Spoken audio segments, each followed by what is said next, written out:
Məmişən yine geldi. Göyneymeyevi hesap. Müsafiri möhtəmi payvazı çift 41. Təbiiz fincanı bak. Kapitan Məmişən danışır. Uçmağa hazır. 3, 2, 1.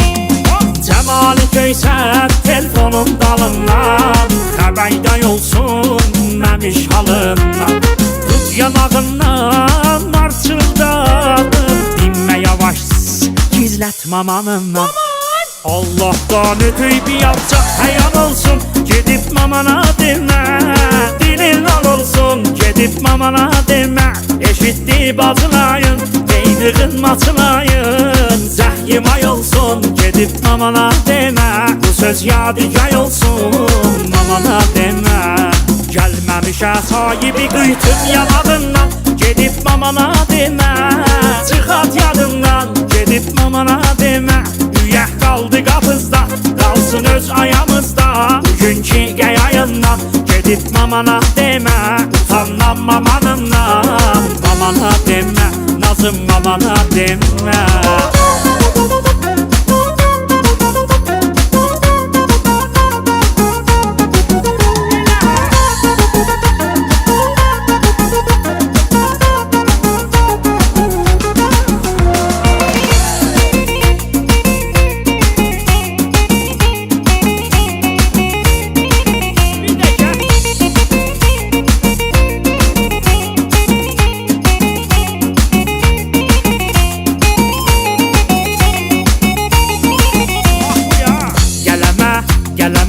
Ağacı budağın əyməz Adamın ağlı olan hər şey dilinə gəlməz Sözbaz olan adam min tümənə dəyməz Axı məmiş xanam gedib mamana demə Müqəyyət mi oğlanam gedib mamana demə Allah'tan ötüy bir yapacaq həyan olsun Gedib mamana demə Dilin lan olsun gedib mamana demə Eşitdi bacılayın Beydığın maçılayın Zəhyim ay olsun Gedib mamana demə Bu söz yadigar olsun Mamana demə Gəlməmişə sahibi qıytım yanağından Gedib mamana demə Çıxat yadından Gedib mamana demə Üyək qaldı qapızda Qalsın öz ayağımızda Bugünkü qəyayından Gedib mamana demə Utandan mamanından Mamana demə Nazım mamana demə